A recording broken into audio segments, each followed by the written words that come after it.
Praise the Lord. ஒரு எதிரியை நம்ம ஜெயிக்கணும்னா எதிரியோடைய பலத்தை காட்டிலும் எதிரியோடைய பலவீனத்தை குறித்து அறிந்து வைத்திருக்கிறது மிக முக்கியமான ஒரு காரியமாக இருக்குது.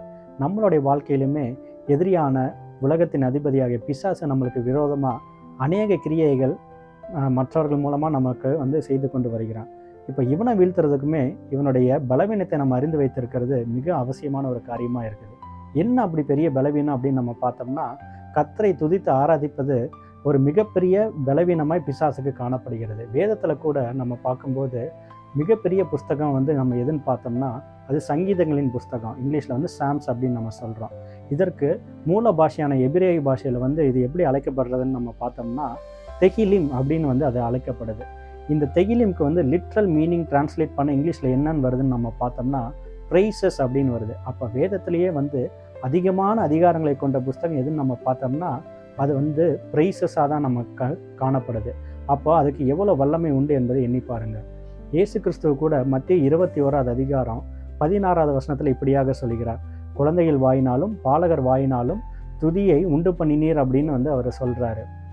அப்போ இது எங்கே இயேசு கிறிஸ்து ரெஃபரன்ஸ் பண்ணி சொல்கிறார் நம்ம பார்த்தோம்னா சங்கீதத்தில் 8வது அதிகாரம் 2வது வசனத்தில் அவர் ரெஃபரன்ஸ் பண்ணி சொல்கிறார். அதில் என்ன போட்டிருக்கு அப்படின்னா பகைஞனையும் பலிகாரனையும் அடக்கி போட தேவரீர் உமது சத்துருக்கள் நிமித்தம் குழந்தைகள் பாலகர் வாயினால் துதி பலன் உண்டு பண்ணினீர் அப்படின்னு அவர் சொல்கிறாரு. அப்போ இயேசு கிறிஸ்து மத்தியில் சொல்லும்போது துதி உண்டாக்கினீர் அப்படின்னு சொல்கிறாரு. இங்கே என்னென்னா பலன் உண்டு பண்ணினீர் அப்படின்னு சொல்கிறாரு. அப்போ துதிக்கும் போது நிச்சயமாகவே நம்மளுக்கு ஒரு பலன் கிடைக்குது. இந்த பலன் பகைஞனையும் பலிகாரனையும் அடக்கி போடுவதற்கு இது வல்லமை உள்ளதாக இருக்குது. நம்மளுடைய வாழ்க்கையிலுமே நம்ம அனுதினமுமே வேதத்தை வாசித்து நம்ம ஜெபிப்பதை ஒரு பழக்கமாக நம்ம வைத்திருக்கிறோம்.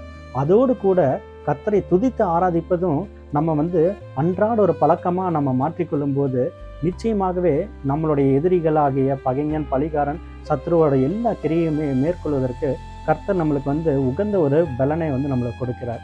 இந்த வார்த்தைகள் மூலமாக கர்த்தர் உங்களை ஆசீர்வதிப்பாராக. ஆமென். God bless you.